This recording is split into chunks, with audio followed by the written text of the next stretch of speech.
నమస్తే సార్. ఏంటి సార్ ఏమైంది శేఖర్ గారు? ఏం లేదు సార్. నేను మా ఫ్రెండ్ ఇద్దరు చాలా ఫ్యామిలీ ఫ్రెండ్స్ గా ఉంటాం సార్. రైట్. చాలా క్లోజ్ గా ఉండేవాళ్ళం. మ్యారేజ్ కాకముందు నుంచి ఫ్రెండ్స్ బాగా. అయితే మ్యారేజ్ అయిన తర్వాత కూడా ఫ్రెండ్స్ గా ఉంటున్నాం సార్. చాలా క్లోజ్ ఫ్రెండ్స్ గా ఉండేవాళ్ళు. వాళ్ళ ఇంటికి నేను వెళ్తుంటా, వాళ్ళు మా ఇంటికి వస్తుంటాడు. చాలా సరదాగా ఉండేవాళ్ళం సార్. కాకపోతే విషయం ఏంటంటే నేను చూడరాని ఒక దృశ్యం చూశాను సార్. మీ పెళ్ళి ఎంతకాలం అయిందండి? నాకు పెళ్ళయి కనీసం ఒక 7 years అయింది సార్. పిల్లలు ఎంతమంది అండి? ఒక పాప ఒక బాబు సార్. మీరు వర్కింగ్, ఆవిడ హౌస్ వైఫా? అవును సార్, ఆమె ఇంట్లోనే ఉంటుంది సార్. హౌస్ వైఫ్ అండి ఆమె. మీ ఫ్రెండ్ వర్కింగ్ అండి? అతను కూడా జాబ్ చేస్తా అంటుంటాడు సార్, జాబ్. అయితే నేను అతను మా ఇంటికి వస్తుంటాడు, నేను వాళ్ళ ఇంటికి వెళ్తుంటాను. చాలా ఫ్యామిలీ ఫ్రెండ్స్ క్లోజ్ గా ఉంటాను సార్. కాకపోతే ఈ మధ్య కాలంలో ఏంటంటే ఒక రోజు నేను అనుకోకుండా బయటికి వెళ్దామని అనుకున్నాను సార్. ఒక చిన్న కారణం వల్ల ఆ రోజు నాకు ఒంట్లో బాగలేక ఇంటికి వచ్చాను సార్. ఇంటికి ఆఫ్టర్నూన్ ఇంటికి వచ్చేకల్లా కనీసం వాళ్ళు అంటే నాకేమనిపించిందంటే ఇంటికి ఇలా హెల్త్ బాగా సరిగా ఇష్యూగా ఉంది కదా, ఈ రోజు నేను ఇంక వెళ్ళలేను, డ్యూటీకి వెళ్ళలేను, ఇంటికి వెళ్దామని వచ్చేకల్లా వాళ్ళిద్దరూ ఒక గదిలో అది ఒక రకమైన అసభ్యమైన మాటలు ఏంటంటే నాకు ఎవరో అనిపించింది సార్. దగ్గరికి డోర్ తీసుకొని చూసేకల్లా మా ఫ్రెండ్ మా ఆవిడ ఇద్దరు ఉన్నారు సార్. వెనక నుంచి వచ్చి చూసి ఆ కళ్ళారా దృశ్యాన్ని చూశాను సార్. నేను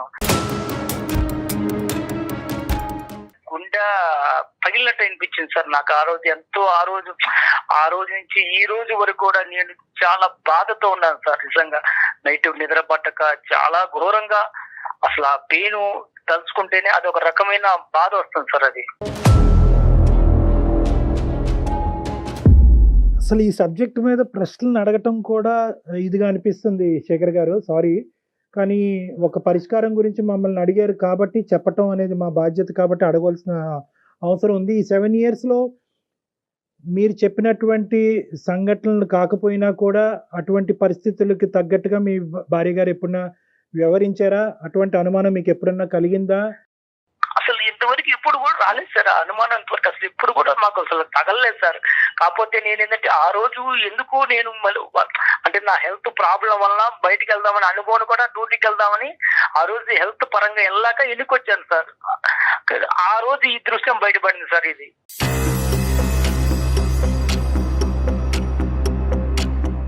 శేఖర్ గారు ఒక్క నిమిషం, మాకు డైజెస్ట్ చేసుకోవటం కష్టంగా అనిపిస్తుంది. మీరు ఆ రోజు డోర్ దగ్గర ఉన్నారు, డోర్ వేసుకోలేదా అండి వాళ్ళు డోర్ లైట్ గా అంటే డోర్ వేసారు కానీ అది డోర్ తీస్తే వస్తా సార్. అది డోర్ అది కాకపోతే నేను బ్యాక్ సైడ్ నుంచి వెళ్ళాను సార్. ఆ మాటలు ఎంతో వల్ల నాకు అనిపించిందంటే ఏంది ఇంత అసభ్యకరమైన మాటలు వస్తున్నాయి, ఇది ఎవరున్నారా ఏందో చూద్దామని బ్యాక్ సైడ్ నుంచి చూస్తే వాళ్ళిద్దరు ఉన్నారు సార్. పిల్లలు ఎక్కడున్నారు సార్ ఆ టైం? అప్పుడు స్కూల్కి వెళ్ళారు సార్ పిల్లలు. ఇంకా రాలే పిల్లలు స్కూల్ నుంచి? ఇంకా పిల్లలు రాలేదు సార్. నేను ఆఫ్టర్నూన్ వచ్చాను సార్. అప్పటికి మీ ఇద్దరి మధ్యన ఎప్పుడన్నా ఇటువంటి డిస్కషన్స్ వచ్చినాయా? అంటే సహజంగా భార్యాభర్తల మధ్యన చాలా కామన్గా ఇలాంటి చిన్న చిన్న అనుమానాలు ఇలాంటివి అవుతూ ఉంటాయి. ఆ విధమైనటువంటి మీరు అనుమానం పట్టడం అనేటటువంటి పరిస్థితులు ఇంతకు ముందు వచ్చినాయా? అంటే ఒక సంఘటన పరంగా అవనివ్వండి, ఒక సంఘటన కాకపోయినా అవనివ్వండి, అనుమానమైనటువంటి సబ్జెక్టు మీ 7 సంవత్సరాల ప్రయాణంలో ఎప్పుడన్నా ఉందా? ఏ రోజు కూడా అసలు ఆ ఆలోచన కూడా థాట్ కూడా రాలేదు సార్. ఎందుకంటే సొంత ఫ్రెండ్, చాలా క్లోజ్ గా ఉంటాడు, భార్య నేను చెల్లెలతో భావించుకుంటాడని టైప్ లో ఆలోచించుకుంటున్నాం. కానీ ఏ రోజు కూడా ఇంత థాట్ అనేది ఏ రోజు రాలేదు సార్. ఆ మీద అనుమానం కూడా లేదు సార్. నాకు అంత ఇదిగా ఉండేవాళ్ళం సార్. ఫ్యామిలీ ఫ్రెండ్స్ కు వాళ్ళ భార్య కూడా మా ఇంటికి వచ్చేది, మా మిస్సెస్ కు వాళ్ళ ఇంటికి వెళ్ళేవాళ్ళం, ఏదైనా ఫంక్షన్ ఉన్నప్పుడు అన్నిటికీ వెళ్తుండేవాళ్ళం సార్. అటు వస్తూ పోతుండేవాళ్ళం సార్. ఇప్పుడు తప్పుగా అనుకోకండి శేఖర్ గారు, నేను అడగటం కాదు, మన ప్రోగ్రామ్ చూసేటటువంటి చాలా మంది ప్రేక్షకులు అడిగేటటువంటి ప్రశ్న నేను మిమ్మల్ని అడుగుతున్నాను. మీ మాట నమ్మవలసిన అవసరం ఏముంది సార్? నీ కళ్ళారా చూశాను సార్. అది నీ కళ్ళారా చూడబట్టి ఇంత డిసిషన్ తీసుకుని ఎవరికి చెప్పుకోవాలో తెలియక ఏం చేయాలో తెలియక 10 రోజుల నుంచి మన ఏదో పడుతున్నాను సార్. ఆమెను అడగలేక మా ఫ్రెండ్ తో చెప్పుకోలేక ప్రతిరోజు నరకం అనిపిస్తున్నాను సార్. నేను కొనుక్కున్నప్పుడల్లా అసలు అర్ధరాత్రి లేచి మెలుకు చూస్తే ఇదే సంఘటన గుర్తొస్తుంది సార్ నాకు. మీరు చూసినట్టు కానీ లోపల ఉండేటటువంటి మాటలు విన్నట్టుగా కానీ మీ భార్య గారికి అయితే తెలియదు ఇప్పటికొచ్చి? ఇంతవరకు తెలియదు సార్. వాళ్ళకి అసలు చెప్పడం కూడా చెప్పలేదు. నేను తిరుగుతూ అడగలేదు సార్. నేను ఎవరికి చెప్పుకోలేక ప్రతిరోజు మనో అది అనుభవిస్తున్నా సార్ నేనైతే. 4 గోళ్ల మధ్యన అడగవలసినటువంటి ప్రశ్నలు, ఒక క్లినిక్‌లో అడగవలసిన ప్రశ్నలు తప్పని పరిస్థితిలో నేను ఈరోజు మిమ్మల్ని అడుగుతున్నాను శేఖర్ గారు. మీ భార్య, మీ ఇద్దరి మధ్యన ఈ జీవితం ఎలా ఉంది? అంటే మీ ఇద్దరి మధ్యన ప్రేమ, ఆప్యాయతలు గాని, లేదంటే వేరే అంశాలు ఎలా ఉన్నాయి?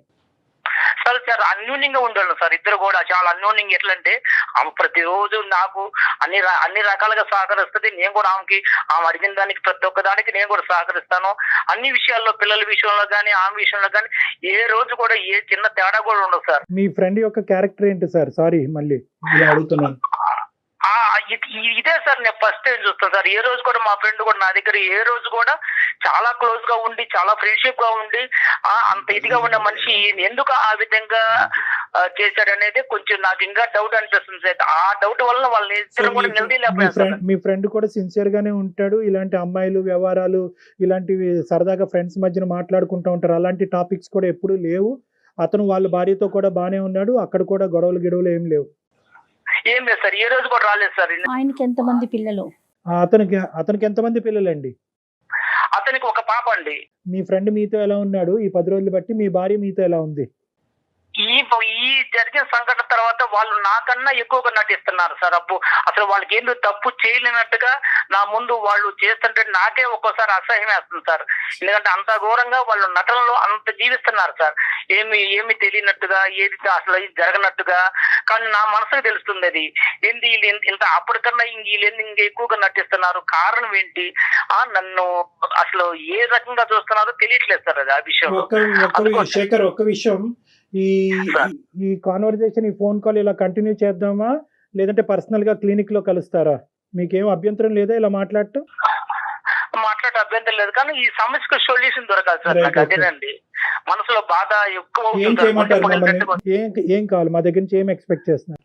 నేను ఆమె డైరెక్టర్ గా అడగలేకపోతున్నాను సార్. మీరు కొంచెం మీ ద్వారా అడిగితే ఇలాంటి విషయాన్ని మనం మాట్లాడే విషయం కాదు కదండి. శేఖర్, ఇక్కడ కొద్దిగా సెన్సిటివిటీస్ అనేటటువంటి అంశాలు ఉంటాయి. స్త్రీ గౌరవం అనేటటువంటి అంశం ఉంటుంది.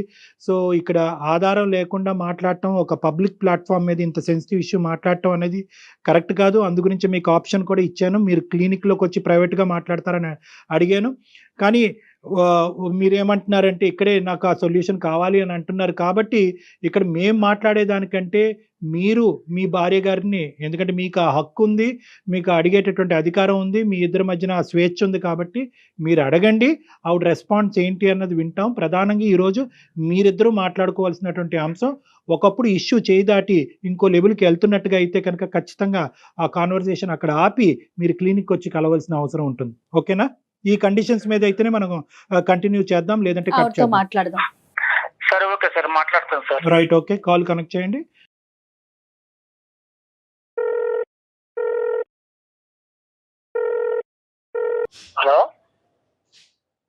హలో దేవి, చెప్పు. ఏం చేస్తున్నావు? ఏం లేదు, మామూలుగా కూర్చున్నాను. పిల్లలు స్కూల్కి వెళ్ళారా? వెళ్ళారు. ఏం చేసింది ఈరోజు వంట? ఏముంది, వంకాయ కర్రీ వండాను, సగం పెట్టాను. ఇప్పుడు నీతో నేను ఒకటి మాట్లాడాలనుకుంటున్నాను. మరి నువ్వు ఫ్రీగానే ఉన్నావా ఇప్పుడు, లేదా వంట కార్యక్రమంలో ఉన్నావా? లేదు, వంట అయిపోయింది. చెప్పు. ఏం లేదు, నాకు కొంచెం మనసు బాగా అనిపిస్తుంది ఒక విషయంలో. దేనికోసం అంటే అది ఎలా చెప్పాలో నాకే తెలియట్లేదు. అది చెప్పడానికి కూడా నాకు అసలు మైండ్ సహకరించట్లేదు. నువ్వు చెప్తేనే కదా నాకు తెలిసేది. నాకెలా తెలుస్తుంది? నీకెలా తెలుస్తుంది అంటే అసలు ఈ మధ్య నీ దృష్టిలో ఏమి జరగలేనట్టుగానే నాకు చెప్తున్నారు. ఎందుకని నువ్వు మీరు దేని గురించి మాట్లాడతారో నాకు అసలు అర్థం కావట్లేదు. దేని గురించి మాట్లాడింది నాకు అర్థం కావట్లా. నువ్వు మాట్లాడేది కొంచెం అర్థం చేసుకోవడానికి ట్రై చెయ్యి. నాకంటూ ఇప్పుడు నీకంటూ ఏం తెలియదు అసలు. నువ్వు చెప్తేనే కదా నాకు తెలిసేది. నాకెలా తెలుస్తుంది? నీకెలా తెలుసుదా? అసలు కొంచెం మైండ్ తో మాట్లాడుతున్నావు, మైండ్ లేకుండా మాట్లాడుతున్నావు నువ్వు. అరే నువ్వేం మాట్లాడినా ఫస్ట్ అది ఆ క్వశ్చన్ నేనయ్యాలి, నువ్వు కాదు. నేను చెప్పాలా? నా నోటితో చెప్పించాలనుకుంటున్నారా మీరు? నీకు తెలీదా ఏం జరిగింది కూడా తెలీదా? అంటే నీ స్వార్థంగా నువ్వు చూసుకుంటున్నావు, కానీ మనిషికి ఎందుకు ఇంత 10,000 నుంచి మనిషి ఎందుకు బాధపడుతున్నాడు, ఎందుకు వస్తున్నాడు, సరిగా ఉండలేదు, మాట్లాడలేదు, పిల్లలతో మాట్లాడలేదు, కనీసం ఏమైనా కొంచెమైనా ఒక రవ్వంతైనా ఆలోచిస్తున్నావా? మీరు వెళ్ళొచ్చిన దానికి మీరే సరిగ్గా ఉండట్లేదు, సరిగ్గా తినట్లేదు, సరిగ్గా ఉండట్లేదు. ఏమైందని జరిగినా మీరు ఏమి మాట్లాడలేదు. ఇప్పుడు మీరు ఏదేదో మాట్లాడేస్తే నాకు ఎలా తెలుస్తుంది? మీ మధ్య ఈ మధ్య కాలంలో నీకేం తెలియట్లేదు, అసలు నువ్వేం చేసావో నీకు తెలియట్లేదా దేవి? నీకేం తక్కువ చేశాను నేను? కనీసం ఏ విషయంలో తక్కువ చేశాను చెప్పు? బట్టల విషయంలో తక్కువ చేశానా, తిండి విషయంలో తక్కువ చేశానా, లేకపోతే మనం ఏదైనా సరదాగా టూర్ వెళ్ళాలన్నప్పుడు ఏ రోజైనా నువ్వు అడిగితే తీసుకెళ్ళకుండా, లేకపోతే ఇక్కడ సినిమాల విషయంలో తక్కువ చేశాను, ఏ విషయంలో తక్కువ చేశాను నన్ను ఇదిగా చేసావు నువ్వు? అసలు మీకు మీరు అలా మాట్లాడుకుంటే వెళ్ళిపోతున్నారు. నేను ఏం తక్కువ చేశాను? ఏ రోజైనా మిమ్మల్ని క్వశ్చన్ మార్క్ వేసానా? నేను అన్నానా? మరి నువ్వు చేసిన ఒక్క ప్రాబ్లం వల్ల నేను ఎంత నరకం అనిపిస్తున్నాను తెలుసా? నేను ఈ రోజు వరకు ఎవరికి చెప్పుకోలేక, ఫ్రెండ్స్ చెప్పుకోలేము, చెప్పుకునే సమస్య కాదు, తల్లిదండ్రులు చెప్పుకునే సమస్య కాదు, ఎవరికి చెప్పుకునే సమస్య కాదు. ఇది కళ్ళారా చూసినా అన్నంతగా అనిపిస్తుంది తప్ప అది నిజమో కాదు అని కూడా నాకే భ్రమ కలుగుతుంది.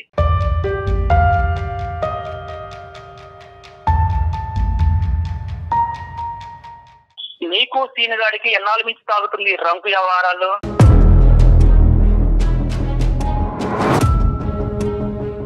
ఏం మాట్లాడుతున్నావు అసలు?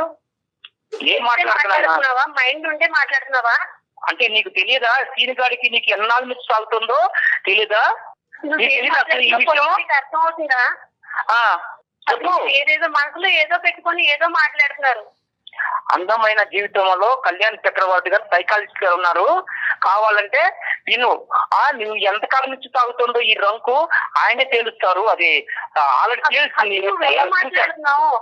శేఖర్, మీరు కాదు నాన్న, ఇప్పుడు ఓకే నువ్వు మాకు ఫోన్ చేసావు, ఓకేనా, నీకు ఒక ఇబ్బంది ఉందని ఫోన్ చేసావు, డాక్టర్ గారు ఉన్నారు, డాక్టర్ గారు వింటున్నారు, డాక్టర్ గారు తేలుస్తారు అని చెప్పి ఆ అమ్మాయి థ్రెట్ చేయవలసినటువంటి అవసరం లేదు.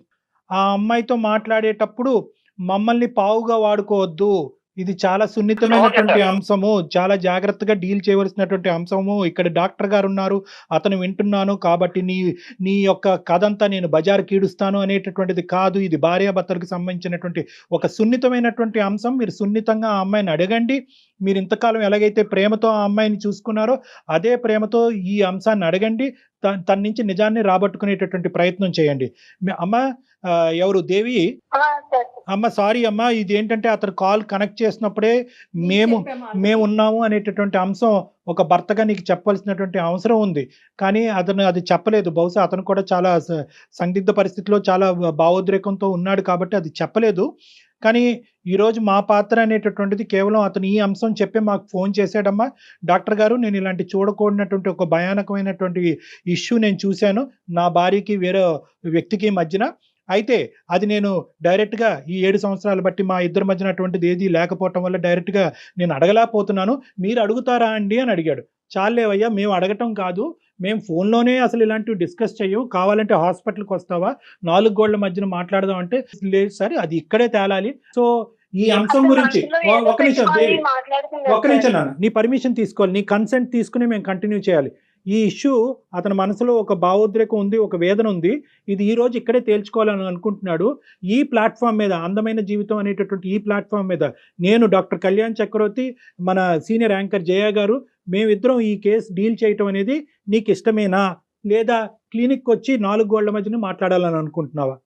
ఫస్ట్ ఆయన ఏం చెప్తున్నారు అన్నది నాకు క్లారిటీ లేదు సార్. ఆయన నా మీద బురద చల్లుకునే ప్రయత్నం చేస్తున్నాను సార్.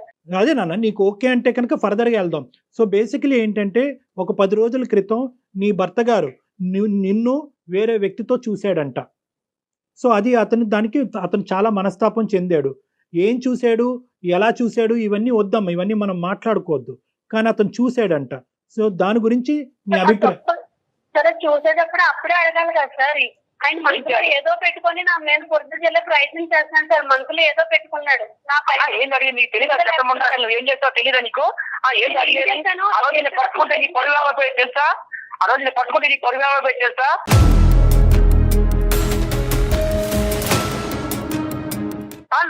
నా పరువు గుర్తులాకనే సైలెంట్ గా మూసుకొని పోయాను తెలుసా బయటికి. కళ్ళ చూసి కూడా మూసుకొని పోయాను ఆ రోజు.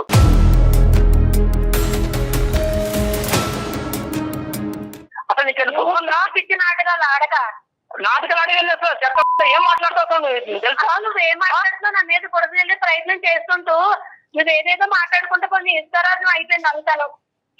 అక్కడ నైట్ అయిపోయిందా? ఆ రోజు నిన్ను కానీ నేను నిద్ర రెడ్డి పట్టుకోండి కానీ నేను నిలదీస్తే నీ జీవితం ఏమైపోయింది తెలుసా? ఒక పక్క 1 hour తీర వాడు కొనుగోలు పోయేది, ఒక పక్క నీకు మాత్రం అప్పుడు ఎంత ఘోరంగా ఉంటుంది తెలుసా జీవితం అంటే. మీ చుట్టాలు ఉన్నారు, మా చుట్టాలు ఉన్నారు, అడగడానికి వాళ్ళు ఎవరు లేరా? ఎవరు గుట్టి ఈ రోజు తీసుకొని వచ్చి ఆయన నువ్వేంటి అసలు నువ్వేం చెప్తున్నావు ఏంటో తెలీదు, నా మీదలన్నీ నిందలేసి అసలు నువ్వేం చేయాలనుకున్నావు, ఏం చేస్తున్నావు అంటే నువ్వు తప్పు చేశాను మాత్రం ఒప్పుకో కదా. అసలు నేను ఏం తప్పు చేశాను నీకు తెలియదు అన్నమాట. అమ్మ శేఖర్, ఒక్క నిమిషం. పబ్లిక్ గా తిట్టేటటువంటి ప్రయత్నం చేయొద్దు. అలా అయితే కనుక మన ఈ కాన్వర్సేషన్ కంటిన్యూ చేయలేము, ఇక్కడితో ఆపేద్దాం. నెంబర్ 1, అది ఫస్ట్ మీరు గుర్తుపెట్టుకోండి. I know your emotionally hurt, కాదనట్లేదు. ఈ తప్పు ఎలా జరిగింది అనేటటువంటి ప్రశ్న అనేటటువంటి రకరకాలు ఉన్నాయి. కానీ అసలు ఫస్ట్ ఆఫ్ ఆల్ ఆ అమ్మాయి మాట్లాడేటటువంటి అంశాలు మనం విందాం. అసలు తప్పు జరిగిందా లేదా, అసలు నువ్వు చూసింది ఏంటి, జరిగింది ఏంటి అనేటటువంటి అంశాలు ప్రధానంగా మనం మాట్లాడుకుంటే కనుక ఒక క్లారిటీ వస్తుంది. ఆ తర్వాత ఏం చేయాలన్నది ఆలోచిద్దాం. అమ్మ దేవి, మీ హస్బెండ్ ఆ రోజు ఊరి నుంచో ఆఫీస్ నుంచి ఎక్కడి నుంచో వచ్చాడు. వచ్చినప్పుడు ఏం జరిగిందమ్మా? నువ్వు ఒక్కదానివే ఉన్నావా, ఎవరన్నా ఉన్నారా ఇంట్లో, వేరే వాళ్ళు ఎవరన్నా? నేను ఒక్కదానే ఉన్నాను సార్. మీ భర్త గారు ఇంతకు ముందు ఎప్పుడన్నా నిన్ను అనుమానించారా ఈ విధంగా వేరే మగవాళ్ళతో? లేదు సార్, అసలు అనుమానించి. మరి ఇలాగ 7 సంవత్సరాల తర్వాత మీ భర్త గారు ఇలాంటి ప్రశ్న అడుగుతున్నారంటే కనుక అతను కలగంటున్నాడా, భ్రమపడుతున్నాడా, వాస్తవమా? ఈ 10 రోజులు పెట్టి ఆయన అసలు మతి సిమితి ఉందో లేదో నాకు అర్థం అవ్వట్లేదు సార్. ఆయన అసలు సరిగ్గా మాట్లాడట్లేదు, వండించి తినట్లేదు, సరిగ్గా ఉండట్లేదు, పిల్లలతో కూడా సరిగ్గా మాట్లాడిందే లేదు. డాడీ అని పక్కకి వెళ్ళినా కానీ లేకపోయి వెళ్ళిపోతున్నాడు, తను వేడిస్తున్నాడు, తను మొదలు పడ్డాడు. అలా ఎందుకు జరుగుతుందని తెలుసుకునే ప్రయత్నం చేసినా కానీ నాకు అస్సలు రెస్పాన్స్ అయ్యట్లేదు. అలా కదా, ఈ 10 రోజులు బట్టి అతని మానసిక పరిస్థితి గురించి మాట్లాడలేదు తల్లి. కానీ ఆ రోజు జరిగినటువంటి సంఘటనలో ఇంట్లో నీతో పాటు ఎవరన్నా ఉన్నారా? మిగతా అంశాలు నేను అడగనమ్మా. లేరు సార్, ఎవరు లేరు. ఆయననే అంతగా చూసే సందర్భం ఉంటే ఆ రోజు ఏం చేశారు సార్? నోట్లో ఏమన్నా మట్టి గద్దలు ఏమన్నా పెట్టుకున్నారా? అమ్మా అది కాదమ్మా. వాస్తవానికి ఇది నిజమా అబద్ధమా, జరిగిందా జరగలేదా అనేటటువంటి అంశం నిర్ణయించవలసినటువంటి వాళ్ళం మేం కాదు. జరిగింది అని మేము అనలేము, జరగలేదు అని మేము అనలేము. అది మీ భార్యాభర్తలకు సంబంధించినటువంటి ఒక ప్రైవేట్ ఇష్యూ. కానీ ఈరోజు ఏంటంటే మీరు ఆ సబ్జెక్ట్ మీదకి వెళ్ళకండి. ఆ ఒక్క సబ్జెక్ట్ మీద మేము అతన్ని అప్రిషియేట్ చేస్తున్నాం. ఒకప్పుడు ఇటువంటిది ఏదైనా జరుగుంటే ఎక్స్ అనేటటువంటి కేసు సినారియో తీసుకుందాం. మీ ఇద్దరు దాంట్లో జరిగిందో లేదో అనేటటువంటిది మనం మాట్లాడద్దు. ఒక ఎక్స్ అనేటటువంటి బయట కేసు సినారియోలో భర్త ఇలాంటి బట్టబయలు చేయలేదు, దాచిపెట్టుకున్నాడు అంటే కనుక భార్య, కుటుంబం, పిల్లల యొక్క పరువు కాపాడటం గురించే అతను చేశాడు అని వర్ణించవచ్చు. మీరు అది రెట్రోస్పెక్టివ్ ఈ రోజు ఇంకో విధంగా అడుగుతున్నారు, నన్ను రెడ్ హ్యాండెడ్ గా పట్టుకుంటే ఏమై ఉండేది? అంతలా చేసినోడు ఏంటి ఈ రోజు ఇలా చేయలేడు కదా సార్. ఏ తప్పు చేయకంటేనే ఇంత నిందలేసి ఆయన మనసులో ఏదో పెట్టుకొని ఏదేదో మాట్లాడతారు. అసలు ఏం చేయాలనుకున్నాడు కూడా నాకు అర్థం కావట్లేదు. నీ ఉద్దేశంలో ఏంటంటే అతని మానసిక పరిస్థితి బాలేక ఏవో కనిపించుకున్నవి అతని కళ్ళకు కనిపించునే అతను భ్రమపడుతున్నాడు అని ఊహించుకుంటున్నాడు. వాస్తవానికి అక్కడ ఏమీ జరగలేదు అనేది నీ వాదన దేవి? అంతే సార్, అదే కరెక్ట్. ఒక నిమిషం దేవి, నీ వర్జన చూశాను సార్. అది నేను కల్లారా చూశాను. ఆ రోజు కల్లారా చూసిన తర్వాతనే నా మనసు చెడిపోయింది సార్. అది నేను కల్లారా చూశాను. అది కనీసం ఈమె కానీ వాడు కానీ ఏంది ఇలాగున్నావు అని కూడా ఒక్క క్వశ్చన్ కూడా నన్ను అడగలేదు సార్. వాళ్ళ ఆనందాలు, సంతోషాలు వేరువేరుగా ఉన్నాయి. సరిగ్గా ఉండక, సరిగ్గా తినక, మానసిక భావం సరిగ్గా బాగోక అప్పటికి నేను అడుగుతున్నాను. నీకు ఏ తప్పు కనిపించినా నాకు అర్థం కావట్లేదు. నాకు మానస్థితి బాగానే ఉన్నది. నేను మానస్థితి బాగున్నబట్టే ప్రతిరోజు డ్యూటీకి వెళ్ళగలుగుతున్నా. అర్థమైందా? మానస్థితి బాగాలేకపోతే డ్యూటీ ఆపేసి ఇంట్లో ఉండేవాడిని. అర్థమైందా? నువ్వు చేసిన దానికి సమర్థించుకోవడానికి చూడబాకు. నువ్వు అదే నువ్వు చేస్తుంటే నువ్వు వింటూ ఉంటే నువ్వు ఏది మాట్లాడినా అది కరెక్టే. అలా మేము ఒప్పుకోవాలి. అదే మన పెళ్ళి ఇంతకాలమైనా ఏ రోజైనా నిన్ను నిలదీసి నేను అడిగానా? నీ ప్రశ్న శేఖర్, నేను ఎప్పుడైనా నిన్ను నిలదీశానా, నేను ఎప్పుడైనా నీ మీద ఇలా అనుమానం పడ్డానా అనేటటువంటి మాట ఎంత కరెక్టో దేవి కూడా అటువంటి విధంగా ప్రవర్తించకపోవటం అనేటటువంటిది 7 సంవత్సరాలు బట్టి మీ కళ్ళ ద్వారా మీరు కూడా చూశారు. సో అది కూడా పాయింటే. ఇక్కడ ఏంటంటే ఆవిడ ఇంతకు ముందు ఇలా ఉందండి, ఇప్పుడు ఇలా ఉందండి, తర్వాత ఇలా చేసింది అనేటటువంటి ఎగ్జాంపుల్స్ మీరు ఇవ్వలేకపోతున్నారు. మొదటి నుంచి నా భర్తకు అనుమానం అనేటటువంటి ఒక ఇది ఉందండి అని చెప్పి ఆవిడ చెప్పలేకపోతుంది. సో ఇదేంటంటే ఒక ఇన్సిడెంట్ చుట్టూరు జరిగినటువంటి ఒక ఇష్యూ కింద మనం పరిగణలోకి తీసుకోవాలి. సో మీరిద్దరూ మేడ్ ఫర్ ఈచ్ అదర్. మీరిద్దరూ ఇప్పుడు వరకు మీ ప్రయాణం చాలా సాఫీగా జరిగింది, ఎటువంటి ఇబ్బందులు లేకుండా జరిగింది. ఇప్పుడు ఉండేటటువంటి ఈ పరిస్థితిలో మీరేదో చూడరానటువంటిది మీరు చూసారని అంటున్నారు. ఆవిడేమో వచ్చి మీ మానసిక పరిస్థితి బాలేక మీకు అది కనిపించింది, కానీ నా క్యారెక్టర్ అసాసినేషన్ చేసే హక్కు నీకు లేదు అని అంటుంది. సో ఇది చాలా సెన్సిటివ్ ఇష్యూ. ఎప్పుడు ప్రవర్తించిన వింతగా ప్రవర్తిస్తున్నారు. అది ఎందుకు వలన జరుగుతుంది అన్నది నాకైతే తెలియట్లేదు. ఏం తెలియట్లేదు. నేను కేవలము పిల్లల దృష్టిలో పెట్టుకొని శేఖర్, వాళ్ళు మీరు ఎంత వేదనలో ఉన్నారు, ఎంత బాధలో ఉన్నారు అన్నది మాకు అర్థమవుతుంది. అదే విధంగా ఈ ప్లాట్ఫామ్ మీద నీ భార్య గారి యొక్క క్యారెక్టర్ గురించి మాట్లాడి ఒక కన్క్లూజన్కి వచ్చి ఒక కన్ఫర్మేషన్ ఇచ్చేటటువంటి వేదిక ఇది కాదు. ఎందుకంటే మీరు చూసింది, నేను చూసింది అబద్ధం అండి, నా భార్య పరువు నేను ఇలా పబ్లిక్గా వచ్చి తీసుకుంటానా అనేటటువంటి అంశాల గురించి ఈ వేదిక అది మాట్లాడదు. అట్ ద సేమ్ టైం ఆవిడ క్యారెక్టర్ ని అసాసినేషన్ చేసేటటువంటి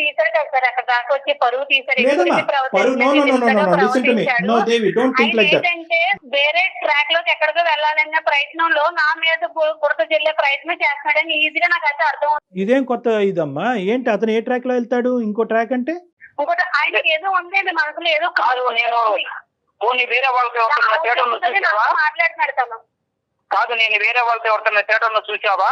పోనీ నా గురించి ప్లాట్ ఎప్పుడైనా విన్నావా? ఒకసారి క్లినిక్ వచ్చి మాట్లాడినట్టు బాగుంటుందేమో కళ్యాణ్. శేఖర్, ఇక్కడతో ఆపుదాం. ఒక్క నిమిషం. అమ్మ దేవి, ఏమండి శేఖర్ గారు, మనం ఇక్కడతో ఆపవలసినటువంటి అవసరం ఉంది.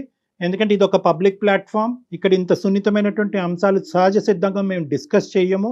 కానీ టాపిక్ కాస్త మొదలైన తర్వాత ఎక్కడో చోట దీన్ని ఒక కంక్లూడ్ చేస్తే కనుక అట్లీస్ట్ మీరు ఈ రోజు ఇంటికి వెళ్ళిన తర్వాత మీ ఇద్దరు గొడవ పడకుండా ఉంటారు, మీ ఇద్దరు యొక్క సేఫ్టీ మేము కాపాడినటువంటి వాళ్ళం అవుతాం అనే ఉద్దేశంతోనే ఈ సబ్జెక్ట్ కొంతవరకు ప్రొలాంగ్ చేయడం జరిగింది.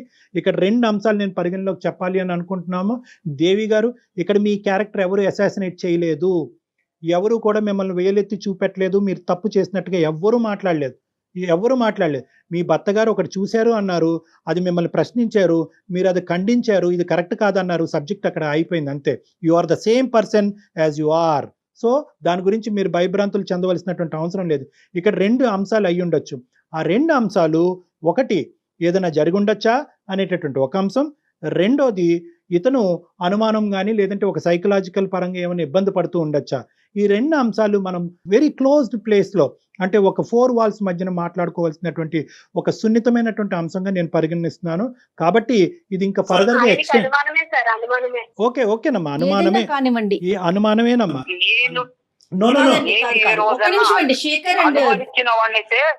ఫ్రెండ్ ఎందుకు ఇంటికి రానిస్తాను, నాతో ఉన్న క్లోజ్ ఉన్న ఫ్రెండ్ ని కూడా ఇంటికి రానిస్తారంటే మీరు 100 చెప్తే ఆ అమ్మాయి 200 చెప్తుంది. Okay, this thing will prolong for ever and ever. So నా ఉద్దేశం ఏంటంటే ఆపండి, ఇక్కడి వరకు ఆపండి. మీరు వచ్చి నన్ను పర్సనల్గా కలవండి, మనం క్లినిక్లో కూర్చుందాం, మాట్లాడుకుందాం. ఈ సబ్జెక్ట్ని ఇక్కడితో ఆపండి. దయచేసి ఎవరు పెద్ద పెద్ద నిర్ణయాలు తీసుకోవద్దు. ఎవరి సేఫ్టీ, మీరు పిల్లల గురించి ఉన్నారు, దీని గురించి నిందించుకోవద్దు. మళ్ళీ నా దగ్గరకు వచ్చేంత వరకు ప్రశ్నించుకోవద్దు, నిందించుకోవద్దు, అలజడి చెందొద్దు, గొడవ పడద్దు. ఎందుకంటే పిల్లలు ఉన్నారు, చిన్న పిల్లలు ఉన్నారు, వాళ్ళు ఇబ్బంది పడతారు. ఇది ఏదన్నా ఉంటే కనుక, ఈ సబ్జెక్ట్ ఏదైనా డిస్కషన్ ఉంటే కనుక అది నా రూమ్ లో మనం మాట్లాడుకుందాం. డాక్టర్ గారిని కలిసే ప్రయత్నం అయితే చేయండి. 7 years పాటు మీరిద్దరు చాలా హ్యాపీగా ఉన్నారు. ఏదో ఒక ఇష్యూ వల్ల, అది నిజం అవ్వచ్చు, అబద్ధం అవ్వచ్చు, భ్రమ అవ్వచ్చు, కళ అవ్వచ్చు, ఏదన్నా అవ్వచ్చు, కానీ ఒక్క ఇష్యూ వల్ల దయచేసి జీవితాలను పాడు చేసుకోవద్దు. ఈ సమస్యకు కూడా, ఇలాంటి సమస్యకు కూడా పరిష్కారం ఉంటాయి. నమ్మకంతో ముందుకెళ్ళటం ఒకటే దారి, అదే నమ్మకంతో నా దగ్గరికి రావటం అనేటటువంటిది ఒకటే దారి. సో కాబట్టి మీకు మా నెంబర్ షేర్ చేస్తాం. ఈ కాల్ అయిపోయిన తర్వాత మీరు ఆ నెంబర్కి ఫోన్ చేసి నా అపాయింట్మెంట్ తీసుకుని ఒకసారి డైరెక్ట్గా వచ్చి కలిసి మీ యొక్క ఆలోచనలు మార్చుకునే ప్రయత్నం చేయండి. రైట్ శేఖర్ గారు. ఓకే అండి, రైట్ అండి. కీప్ సేఫ్ అమ్మా, కీప్ సేఫ్. సరైన సమాధానం చెప్పారు కళ్యాణ్జీ. ఎందుకంటే మనం ఈ వేదిక మీద ఇలాంటి సున్నితమైన అంశాలు మనం మాట్లాడుకోలేము. అంత సున్నితమైన ఇష్యూ చెప్పగానే ఈ రోజు ఆఫీస్ నుంచి ఇంటికి వెళ్ళి ఎటువంటి అనర్థమైనా జరగచ్చు. ఈ రోజు ఈ ప్లాట్ఫామ్ మీద ఈ కేసు టేకప్ చేయడానికి ఒకే ఒక ఉద్దేశం ఏంటంటే అతను చాలా యాజిటేటెడ్ గా ఉన్నాడు. అవునవును. ఇన్ని రోజులు 10 రోజులు బట్టి నేను మెయిల్ ఆపుకుంటున్నాను. లో కూడా నాకు చనిపోవాలనుంది, అక్కడ దాకా వెళ్ళాను, నాకు పిల్లలు గుర్తొచ్చారు, అందుకు చనిపోవటమా ఇంకొన్ని సందర్భాల్లో చంపేయటమా. సో ఈ రెండు రిస్క్స్ ఉన్నాయి కాబట్టి అట్లీస్ట్ అతనిలో ఉండేటటువంటి ఈ వేదన ఈ వేడి తగ్గించి వేరే ప్లాట్ఫామ్ దగ్గరికి వస్తే కనుక ఒక సొల్యూషన్ దొరుకుతుందనే నమ్మకం ఇవ్వటమే. ఖచ్చితంగా వాళ్ళు మనకి కాంటాక్ట్ చేసి ఇమీడియట్ గా వాళ్ళతో మాట్లాడే ప్రయత్నం చేయండి కళ్యాణ్ జీ. షూర్ అమ్మా. రైట్ అండి, థ్యాంక్ యూ సో మచ్ అండి. Thank you. నమస్తే. అందమైన జీవితం మరిన్ని ఎపిసోడ్స్ కోసం సుమన్ టీవీ లైవ్ ఛానల్ ని సబ్స్క్రైబ్ చేసుకోండి. ఈ వీడియో కనుక మీకు నచ్చినట్లయితే లైక్ చేయండి, షేర్ చేయండి. మరిన్ని వీడియోస్ కోసం మా ఛానల్ ని సబ్స్క్రైబ్ చేయండి. సుమన్ టీవీలో మీ పర్సనల్ అండ్ బిజినెస్ ప్రమోషన్స్ కోసం కింది నెంబర్ కి కాంటాక్ట్ చేయండి.